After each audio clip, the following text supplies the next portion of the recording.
وقت در مجازی دختر کپ میتی؟ بله جیگره میشنوی؟ جان عشقم بگو.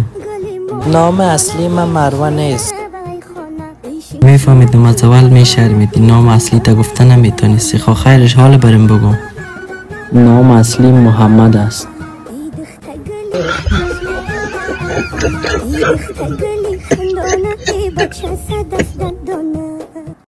طلاق الکترونیکی. خواهش کم نام اولادای ما را چی بانیم؟ نام بچه که ما را موجود میمانم عشقم. مقصد گفته باشم عشقم اولاد دو ما دختر باشه. نامه که شب میمانیم مارزه جان. برو نام دوم اولاد ما به دل تو باشه. خب مقصد با نام سوم اولاد ما را شبانه میمانیم عشقم. نه نام دختر ما را شملای میمانیم. نه شملای خوب نام نیسته. اگه شملای میمانی بان، اگه نه طلاق هستی. تو ببینو مرا چی رقم طلاق میدی؟ برو طلاق هستی. خداحافظ. وی جان مرگیر مرا بلاک کرد.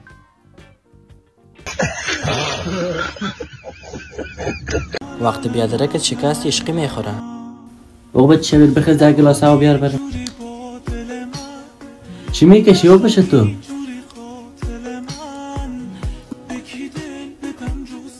درد دوریشه.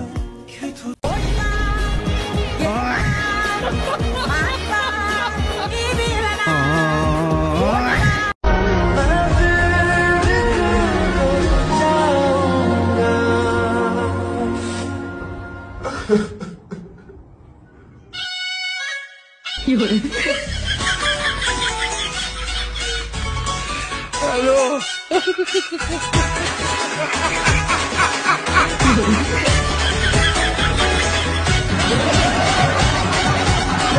وضعیت بچه های نامزاد دار. لالا فراد همه که مردم نامزاد میشن. نامزادی چی هستن؟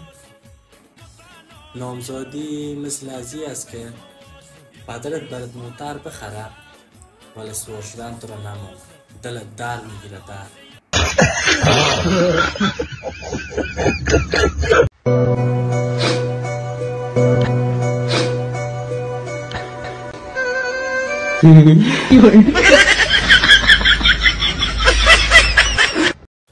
میگه در بعضی ها باید گفت یک دو سه چار زلفای تو تار تار دلم پشت تو میگشت پیش بلم کار. فرق بین کار کردن دخترها و بچه ها. حق من نیست چشاتو نبینم باز نتونم کنارت بشینم.